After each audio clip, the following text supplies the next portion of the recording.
అసలు ఇన్స్టాగ్రామ్ నడిపించేది ఏంటి? కానీ Python and Django is taking major role in Instagram development అండి. బిజినెస్ ప్రమోషన్స్ సంబంధించిన, అడ్వర్టైజ్మెంట్స్ సంబంధించిన దేనికైనా కానీ మెటా రిలేటెడ్ సాఫ్ట్వేర్లే పనిచేస్తాయి బ్యాక్ ఎండ్లో అని అనుకుంటాను. అది కరెక్ట్ కాదైతే వాళ్ళ టూల్సే యూజ్ అవుతాయి, నో డౌట్ అందులో.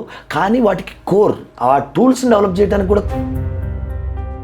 సో ఇన్స్టాగ్రామ్లో పాజిటివ్ వైబ్స్ క్రియేట్ చేయాలంటే ఏం చేయొచ్చు? ఇన్స్టాగ్రామ్లో టెక్ కంటెంట్ క్రియేటర్స్ చాలా మంది ఉన్నారు సార్. నేను కూడా ఒక టెక్ కంటెంట్ క్రియేటర్ని. నాకు కూడా ఒక ఇన్స్టాగ్రామ్ అకౌంట్ ఉంది. అందులో నేను రియాక్ట్ అని, పైథాన్ అని ఇవన్నీ చెప్పుకుంటూ వస్తాను. కానీ మనల్ని ఎవరు చూడరు. ఎవరు నేర్చుకోవాలి? వాళ్ళకు ఉండాల్సిన అర్హతలు ఏంటి? పైథాన్ నేర్చుకోవడానికి క్వాలిఫికేషన్ అవసరం లేదండి, కానీ జాబ్ తెచ్చుకోవడానికి క్వాలిఫికేషన్ కావాలి. ఇప్పుడు నడుస్తుంది జెన్జీ శకం, ఎక్కడ చూసినా సెన్సేషన్. వీటన్నిటిని మోటివేట్ చేస్తుంది మాత్రం ఇన్స్టాగ్రామ్ అంటున్నారు. అసలు ఇన్స్టాగ్రామ్ని నడిపించేటువంటి ప్రధాన చోదకాలు ఏంటి?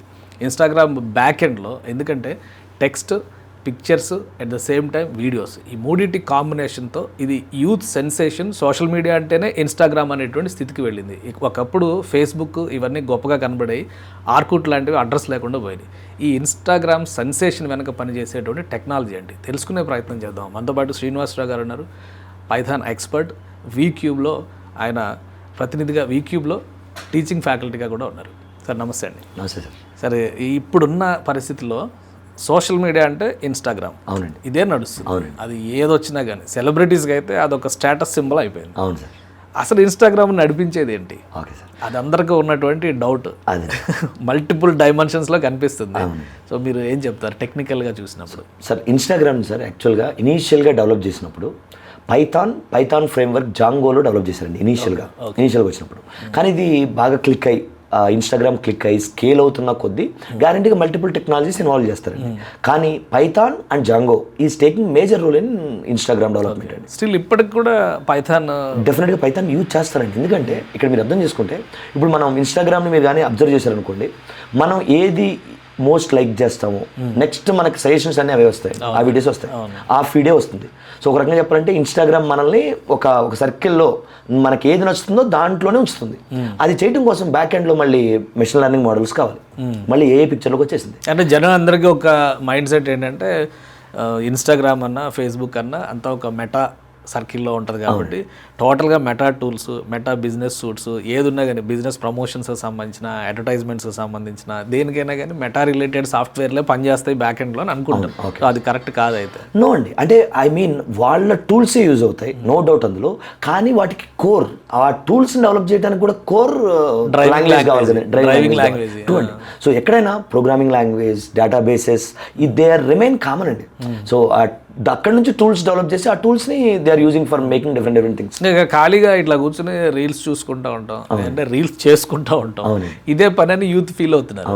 సో ఇన్స్టా లాంటి సెన్సేషన్లో మన జనరేషన్ కిడ్స్ కనుక వెళ్ళాలంటే ఏం చేయాలి? సార్ యాక్చువల్గా సార్ మీరు అబ్జర్వ్ చేస్తే నేనైతే ఇన్స్టాగ్రామ్ అనేది ఒక పెద్ద మైనస్ స్టూడెంట్స్కి అనుకుంటున్నాను సార్.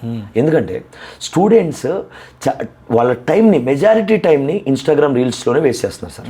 అండ్ ఎలా అయిపోయారంటే ఇప్పుడు, ఎందుకంటే నేను ఇంత పెద్ద స్టేట్మెంట్స్ ఎందుకు మాట్లాడుతున్నానంటే, రోజు నేను థౌజండ్స్ అండ్ థౌజండ్స్ ఆఫ్ స్టూడెంట్స్కి టీచ్ చేస్తాను.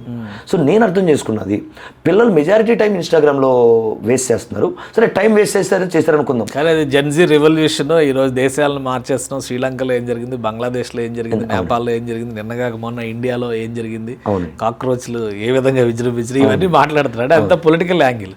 బట్ దాన్ని ఒక మోటివేషనల్ టూల్ కింద మేము వాడుతున్నామని యూత్ ఫీల్ అవుతున్నారు. అది అలా ఇన్ఫర్మేషన్ కోసం వాడితే వాళ్ళు చెప్పేది కరెక్టేనండి.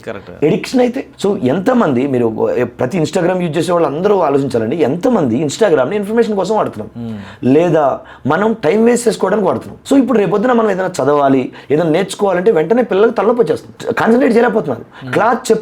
క్లాస్ చెప్తుంటే కూడా వాళ్ళకి వెంటనే ఫోన్ చూసుకోవాలి అని వాళ్ళకి ఇంకేం ఒక రకమైన సైకోయిక్ ఇది వచ్చేస్తుందండి. ఇలాంటి వాటి వల్ల ఎంత మైనస్ ఒకసారి ఆలోచించాలి. కానీ ఇన్స్టాగ్రామ్కి ఎడిక్ట్ అయితే మాత్రం విల్ బికేమ్ జీరో. ఇది పెద్ద వార్నింగ్ మెసేజ్ ట్రూ సార్ అది. సో ఇన్స్టాగ్రామ్లో పాజిటివ్ వైబ్స్ క్రియేట్ చేయాలంటే ఏం చేయొచ్చు మీరు చెప్పండి? సో సార్ ఇన్స్టాగ్రామ్లో టెక్ కంటెంట్ క్రియేటర్స్ చాలా మంది ఉన్నారు సార్. నేను కూడా ఒక టెక్ కంటెంట్ క్రియేటర్ని. నాకు కూడా ఒక ఇన్స్టాగ్రామ్ అకౌంట్ ఉంది. అందులో నేను రియాక్ట్ అని, పైథాన్ అని ఇవన్నీ చెప్పుకుంటూ వస్తాను. కానీ మనల్ని ఎవరు చూడరు. మళ్ళీ ఎవరు చూడరు, ఇది చేయరు. కానీ ఎవరికి ఎక్కువ ఫాలోవర్స్ ఉంటారు మీరే ఆలోచించండి. నేమ్స్ ఎందుకు, అసలు ఏమీ కంటెంట్ లేకుండా ఏదో ఊరికే చెప్పే వాళ్ళకి lakhs and lakhs of users followers ఉన్నారు. ఎందుకు ఉంటున్నారు అని ఆలోచిస్తే సార్, సింపుల్ సార్, మనకు కావాల్సింది మనం కష్టపడొద్దు, జనరల్గా ఈజీగా మనకి హ్యాపీనెస్ ఇచ్చే ఒక కంటెంట్ కావాలి. దానికోసం వెతుకుతున్నారు మొత్తం. కానీ అది మన కెరియర్కి ఎలా ఉపయోగపడుతుంది? రేపొద్దున ఈ వీడియోలు చూసాం బాగానే ఇది ఉంది, రేపొద్దున ఇంటర్వ్యూకి వెళ్ళిన తర్వాత నువ్వు చూసిన వీడియోస్ ఎక్స్ప్లెయిన్ చేయమని అడుగుతారా? అడగరు కదా. సో రేపొద్దున మన దగ్గర నుంచి ఎక్స్పెక్టేషన్స్ వేరే ఉంటాయి కదా. అది అర్థం చేసుకున్న వాళ్ళు లైఫ్లో సక్సెస్ అవుతున్నారు సార్. లేదు మాకు ఇన్స్టాగ్రామే ప్రపంచం, మేము ఇన్స్టాగ్రామ్ తప్ప మాకు ఏమొద్దంటే, తర్వాత ఇన్స్టాగ్రామ్ చూడాలంటే ఇంటర్నెట్ కావాలి, ఇంటర్నెట్ వర్క్ కావాలంటే డబ్బులు వేయించాలి, దానికి కూడా డబ్బులు ఉండవు మన దగ్గర. సో ఇన్స్టాగ్రామ్ని బిల్డ్ చేసుకోవాలంటే టెక్నికల్గా దాని బ్యాక్ ఎండ్ టూల్స్ ఏం పనిచేస్తాయి, స్టూడెంట్స్ నేర్చుకోవాలంటే అలాంటి సోషల్ మీడియా వైబ్స్. ఇప్పుడు ఇన్స్టాగ్రామ్ ఒకటే అని కాదు, మీరు వరుస సిరీస్ ఎక్కడ ఆర్కుట్ దగ్గర నుంచి మొదలు పెడితే అన్ని చాలా వరకు గూగుల్ కూడా ఫెయిల్ అయింది ఒక విధంగా సోషల్ మీడియా ప్లాట్ఫామ్స్ క్రియేట్ చేయడంలో. బట్ వాట్సాప్ సక్సెస్ అయింది, తర్వాత మెటా ఇవన్నీ మెటా గ్రూప్ అయిపోయింది, ఫేస్బుక్ సక్సెస్ అయింది, ఇప్పుడు ఇన్స్టా సక్సెస్ అయింది. నెక్స్ట్ లెవెల్ ఇంకా చాలా వస్తున్నాయి అని చెప్పంటున్నారు, స్నాప్చాట్లు అవి ఇవి వస్తూనే ఉన్నాయి. ఈ టూల్స్ అన్ని నడిచేది అసలు ఎలాంటి టెక్నాలజీతో పనిచేస్తాయి సార్? ఇప్పుడు మీరు చెప్పిన అప్లికేషన్స్ అన్నింటినీ వెబ్ అప్లికేషన్స్ అంటారు సార్. ఎక్కడో సర్వర్లో రన్ అవుతూ ఉంటాయి, అవి ఏదో రిమోట్ కంప్యూటర్లో రన్ అవుతూ ఉంటాయి. వాటిని మనం ఇక్కడ నుంచి యాక్సెస్ చేస్తున్నాం, మన మొబైల్ నుంచి, మన కంప్యూటర్ నుంచి, వయా ఇంటర్నెట్. ఇది ఒక ఫ్రేమ్వర్క్ సార్, కంప్లీట్ ఫ్రేమ్వర్క్. ఇప్పుడు ఫర్ ఎగ్జాంపుల్ మీరు Python full stack with AI integration తీసుకున్నారు అనుకోండి సార్. ఈ ఫ్రేమ్వర్క్ ఇక్కడ మేము ఇలాంటి అప్లికేషన్ డెవలప్ చేయడానికి కావాల్సిన అన్ని థింగ్స్ నేర్పిస్తాం, starting from programming language, so database, తర్వాత HTML CSS to visualise the content. So వీటన్నిటిని కలిపి ఒక అప్లికేషన్ డెవలప్ చేయడానికి జాంగో లాంటి ఫ్రేమ్వర్క్. సో మళ్ళీ ఇప్పుడు మోడర్న్ సాఫ్ట్వేర్ డెవలప్మెంట్ మొత్తం ఫ్రంట్ అండ్ బ్యాక్ ఎండ్ అని 2 విధాలుగా డివైడ్ అయిపోయింది. బ్యాక్ ఎండ్ జాంగో యూజ్ చేస్తే ఫ్రంట్ అండ్ రియాక్ట్ యూజ్ చేస్తున్నాం. ఆ రెండు కనెక్ట్ అవడానికి APIs యూజ్ అవుతున్నాయి. సో ఈ కంటెంట్లో సజెషన్స్ ఇవ్వడానికి రికమెండేషన్ సిస్టమ్స్ కోసం మెషిన్ లెర్నింగ్ వాడుతున్నాం. సో ఇవన్నీ వీక్యూబ్లో Python full stack with AI integration and DSAలో నేర్పిస్తామండి.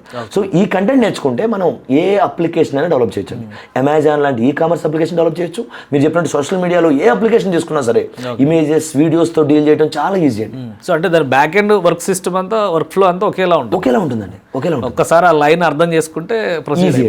ఎవరు నేర్చుకోవాలి, వాళ్ళకు ఉండాల్సిన అర్హతలు ఏంటి సార్? ఇక్కడ సార్ ఇప్పుడు పైథాన్ అనేది చాలా ఈజీ ప్రోగ్రామింగ్ లాంగ్వేజ్ అండి. ఎందుకంటే సింటాక్స్ చాలా ఈజీగా ఉంటుంది. మనం ఎలా మాట్లాడుకుంటున్నామో అలా పైథాన్ నేర్చేసుకోవచ్చు మీరు. సో పైథాన్ నేర్చుకోవడానికి క్వాలిఫికేషన్ అవసరం లేదండి, కానీ జాబ్ తెచ్చుకోవడానికి క్వాలిఫికేషన్ కావాలి. సో జాబ్ ఏ కంపెనీ అయినా సరే అట్లీస్ట్ డిగ్రీ క్వాలిఫికేషన్ ఉండాలని చూస్తుందండి. సో ఒకవేళ మీకు నేర్చుకోవటం ఇంట్రెస్ట్, నేను ఒక పెద్ద అప్లికేషన్ నేను జాబ్కి వెళ్ళక ముందే, సో అంటే నేను జాబ్ ఇంటర్వ్యూకి అప్లై చేసే క్వాలిఫికేషన్ నాకు రాకముందే నేను ఒక పెద్ద అప్లికేషన్ డెవలప్ చేయాలి, ఆ అప్లికేషన్ తీసుకెళ్ళి ఇంటర్వ్యూకి చూపించి నేను జాబ్ తెచ్చుకోవాలి అని థింక్ చేసేవాళ్ళు కొంతమంది ఉంటారు. సో అలాంటి వాళ్ళు 10th క్లాస్ ఇంటర్మీడియట్ నుంచి కూడా ప్రోగ్రామింగ్ లాంగ్వేజెస్ లేకపోతే ఈ ఫ్రేమ్వర్క్స్ ఇవన్నీ నేర్చుకుంటారండి. నేర్చుకుని వాళ్ళు ఓన్ అప్లికేషన్స్ డెవలప్ చేస్తున్నారు. సో ఆ డెవలప్ చేసి వాటిని ప్రజెంట్ చేస్తున్నారు రేపు ఇంటర్వ్యూస్లో. సో నేను ఇక్కడ మన యూత్కి కూడా నేను చెప్పేదండి, సో మీరు టైం వేస్ట్ చేయకుండా, రీల్స్ చూస్తూ టైం వేస్ట్ చేయకుండా రియాలిటీ అంటూ చూడండి, రియాలిటీ అర్థం చేసుకోండి. ఆ రియాలిటీ అర్థమయ్యేసరికి మనకు అయిపోవాల్సిన ఏజ్ అంతా అయిపోతుంది, అప్పుడు ఇంట్రెస్ట్ కూడా పోతుంది. సో ప్రాపర్గా ఒక ఫుల్ స్టాక్ ఏదైనా నేర్చుకుంటే మాత్రం కెరియర్ చాలా బాగుంటుంది. ఎంత టైం పడుతుంది ఒక ఫుల్ స్టాక్ నేర్చుకోవడానికి, దానిలో ఎక్స్పర్టైజ్ సంపాదించడానికి? సో మినిమం 6 months కావాలి సార్. ఎందుకంటే సార్ ఇది మనం చదివి ఒక రాత్రంతా కూర్చొని పైథాన్ మొత్తం బుక్ చదివేసి సార్, చదివేస్తే రాదండి, ఓవర్ నైట్ ఇది రాదు సార్. ఇది మన బ్రెయిన్ని హ్యాబిట్వేట్ చేయాలి సార్. ప్రోగ్రామింగ్ అనేది మన బ్రెయిన్ని హ్యాబిట్వేట్ చేస్తేనే కానీ మనకి డిఫరెంట్ లాజికల్ థాట్స్ వస్తాయి, అవి నేర్చుకోవాలి. దానికోసం టైం ఇవ్వాలి సార్. సో ప్రజెంట్ ఎకడమిక్స్తోనే చాలా బిజీగా ఉంటున్నాము, కాంపిటేటివ్ ఎగ్జామ్స్ ఇట్లా రకరకాల అంశాలు ఉన్నాయి స్టూడెంట్స్కి సంబంధించి. అలాంటి వాళ్ళకి వీక్యూబ్లో ఎలాంటి ప్రయారిటీ ఉంటుంది, వాళ్ళ కోసం తీసుకునేటువంటి కేర్ ఎలా ఉంటుంది? సరే, యాక్చువల్గా కాంపిటేటివ్ ఎగ్జామ్స్ అనే దానికన్నా అది చాలా తక్కువ పర్సెంటేజ్ చూస్తున్నాం సార్. కాంపిటేటివ్ ఎగ్జామ్స్ కన్నా కూడా సోషల్ మీడియాలో బిజీగా ఉన్న ఉన్నాం మనకి. సో వాళ్ళందరికీ మేము అందరినీ కాంపిటేటివ్ ఎగ్జామ్స్లో బిజీగా ఉన్నా, లేదా మీరు మామూలుగా ఏమి నేర్చుకోకుండా ఖాళీగా ఉన్నా కూడా వీక్యూబ్ అనేది ఒక బెస్ట్ ప్లాట్ఫామ్. ఎందుకంటే సార్ అసలు ఏం తెలియని దగ్గర నుంచి స్టార్ట్ చేస్తాం సార్ మేము. జీరో, అసలు మనకేం తెలియదు, ప్రోగ్రామ్ అంటే ఏం తెలియదు, అక్కడ నుంచి స్టార్ట్ చేసి ఒక అప్లికేషన్ డెవలప్ చేయించే వరకు తీసుకెళ్తాం సార్. ఇప్పుడు ఒక 6 months కోర్స్ చేసి ఎక్స్పర్టైజ్ సంపాదించినటువంటి స్టూడెంట్స్ ఇలాంటి సోషల్ మీడియా ప్లాట్ఫామ్స్ లేదా ఇన్నోవేటివ్ టూల్స్ తయారు చేయడానికి స్కోప్ ఉంటుందా? ఈజీగా, ఎందుకంటే ఇప్పుడు అంతా ఏ కాంబినేషన్ అడుగుతున్నారు కదా. అది సార్ ఈజీగా ఇలాంటి సోషల్ మీడియా అప్లికేషన్స్ని డెవలప్ చేయొచ్చు, అసలు ఏ టూల్స్ కూడా డెవలప్ చేయొచ్చు. ప్లస్ ఇక్కడ ఏని యూజ్ చేయడం నేర్చుకోవాలి, ఏ మీద డిపెండ్ అవ్వద్దు. ఇప్పుడు స్టూడెంట్స్కి పెద్ద ఇంకొక అబ్స్ట్రాక్ట్ ఏంటంటేనండి ఈ చాట్ జీపీటీ. ఇప్పుడు మనం థింక్ చేయాలి అనే థాట్ వచ్చేటప్పటికి వెంటనే వీళ్ళకి చాట్ జీపీటీ గుర్తొస్తుంది. చెప్పేస్తుంది కదా మనకి ఎందుకు, మనం థింక్ చేయడం ఎందుకు, వాళ్ళు క్వశ్చన్ ఇచ్చేస్తే అది ఇచ్చేస్తుంది కదా అని చెప్పి. అలా ఒకసారి ఆలోచిస్తే మనం జీరో అయిపోతున్నాం కదా, మనం అసలు పిక్చర్లో లేకుండా వెళ్ళిపోతున్నాం కదా, అన్ని ఏ టూల్స్ చేస్తున్నాయి కదండి. అప్పుడు మనకి జాబ్ ఏ కంపెనీ ఇస్తుంది అనేది ఆలోచించాలి స్టూడెంట్స్. మనం చేయలేని పనిని ఏతో చేయించాలి, ఏకి పని ఎలా ఇవ్వాలి కూడా మనమే నేర్పించాలి. సో ఆ లాజికల్ థింకింగ్ అనేది అలవాటు చేసుకున్న వాళ్ళే ఇక్కడ సక్సెస్ అవుతున్నారండి. అసలు ఏ వస్తే ఇంక జాబ్స్ ఏవి ఉండవు, ఈ లాంగ్వేజెస్ అసలు నేర్చుకోవాల్సిన అవసరమే లేదు అనే దానికి మీరు ఏం సమాధానం చెప్తారు? యాక్చువల్గా అదేనండి, అది నేర్చుకోవటానికి ఇష్టం లేని వాళ్ళు ఫాలో అయ్యే ఒక ప్రాపగాండా అండి. ఎవరికైనా అసలు అర్థం కావాల్సింది AI is an helper but human is the creator. మనమే క్రియేటర్ అండి. మనం ఒక అప్లికేషన్ డెవలప్ చేయాలంటే మన నాలెడ్జ్ కావాలి. మన నాలెడ్జ్ లేకుండా ఆటోమేటిక్గా ఏం చేయదండి.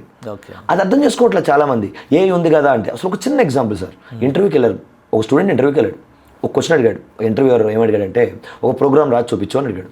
అప్పుడు వెంటనే మనోడు ఫోన్ తీసి చాట్ జీపీటీ చూసి చాట్ జీపీటీలో ప్రోగ్రామ్ రాస్తే ఇంటర్వ్యూర్ యాక్సెప్ట్ చేస్తాడా? అది కూడా ఆలోచించట్లేదు స్టూడెంట్స్.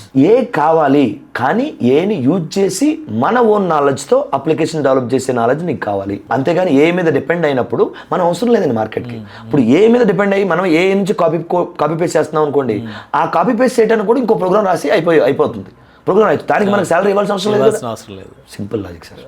సో ముందు మన మనసును ఉపయోగించి ఓఐని ఉపయోగించాలి, ఏ కంటే ఒరిజినల్ ఇంటెలిజెన్స్ ఉపయోగించాలి. అప్పుడే మనం అనుకున్నటువంటి బ్రేక్ త్రూ అనేది వస్తుంది. రైట్. థ్యాంక్ యూ శ్రీనివాస్ గారు ఎక్స్ప్లెయిన్ చేసినందుకు. ఇది సోషల్ మీడియాలో రీల్స్ చూస్తూ టైం వేస్ట్ చేసుకోవడం అంత బుద్ధి తక్కువ పని ఇంకోటి ఉండదు, ముఖ్యంగా యువతకి అని ఒక వార్నింగ్ మెసేజ్ ఇస్తున్నారు శ్రీనివాస్ గారు. ప్లస్ మీరు ఏది క్రియేట్ చేయాలన్నా కానీ లాంగ్వేజెస్ నుంచే వెళ్తుంది. పైథాన్ అందులో చాలా ముఖ్యమైనటువంటి ఎకోసిస్టమ్గా మారుతుంది. రాబోయే రోజుల్లో సోషల్ మీడియా ప్లాట్ఫామ్స్లో కొత్త రెవల్యూషన్స్ చూడాలంటే కనుక ఖచ్చితంగా వీక్యూబ్కి రండి, పైథాన్ మీద ట్రై చేయండి. ఎక్స్పర్టైజ్ వస్తే కనుక మీకు ఆఫర్లు ఇచ్చి కంపెనీలు మీకోసం ఎదురు చూస్తూ ఉంటాయి.